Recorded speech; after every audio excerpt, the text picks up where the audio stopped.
Hi everyone and welcome back to my channel. Today I want to take you with me to the studio and have a little cute nice dance. I want to show you how I created the choreography for my new act Carina and how far I've come until that point. So stay tuned.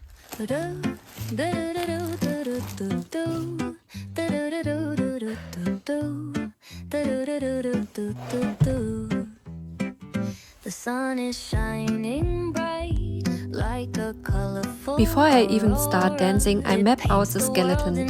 I listen to my track on loop and mark the hits, those moments where the music demands a reveal, a look, or a specific pose. This step is so important because it helps me to create something really connected to the music.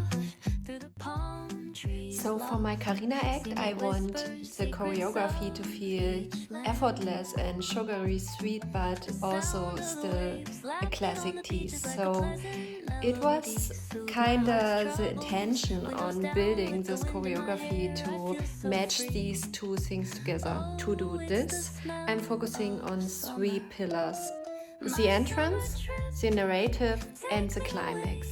So the entrance is all about setting the mood for the whole choreography, for the whole act and the performance. The second thing is the narrative, and I think this is exactly the question: what does the sweetheart want to tell me with her act?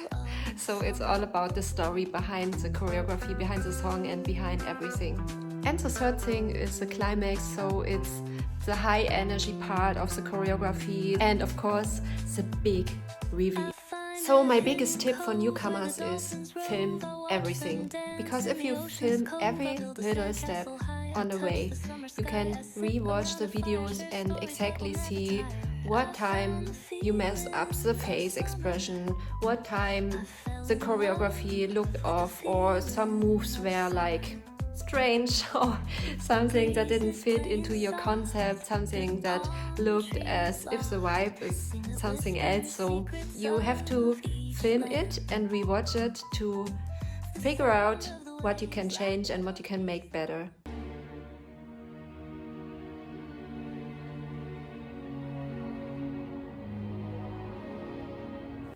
Here's the reality: choreography isn't always grateful at the start. It's a lot of tripping over your own feet and realizing a move looks way better in your head than it does in the mirror. I also practice my transitions in burlesque. The in-between moments, how you walk from point A to B, are just as important as the big dance numbers.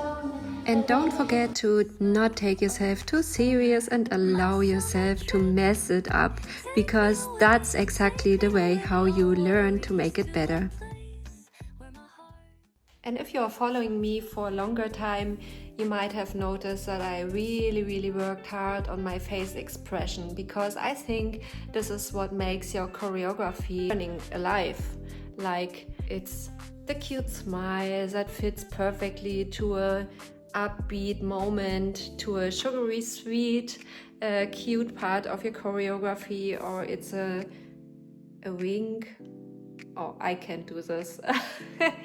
But you know, it's like everything has to fit together and mix and match. So if you do your choreography, you should also consider thinking about which face expression should be there when you do different movements and different parts of your choreography. Of course, you should not choreograph every single face expression that you do, but I learned the hard way that it's better to be prepared and to prepare some parts of your choreography even with a face expression, so that in the other moments you can feel the audience and be in the moment. You know, it's like, it's a mix, and I think the mix should be right to feel the whole thing and put it right together. So this is it for today. Next week I want to show you my little word of final refinements. I am so close to come to an end and finalize my whole act and to film it. I have just 1 week left to apply to the festival I want to apply. So I also have to hurry up, but I did a lot. I also got some rhinestoning done on the undies and also on my bralette. It's not ready yet, you see, I still have to do some work. I also have the dress ready, yes, and I'm gonna show it to you next week. Stay tuned. Thank you for watching and have a lovely weekend, my dear. Bye!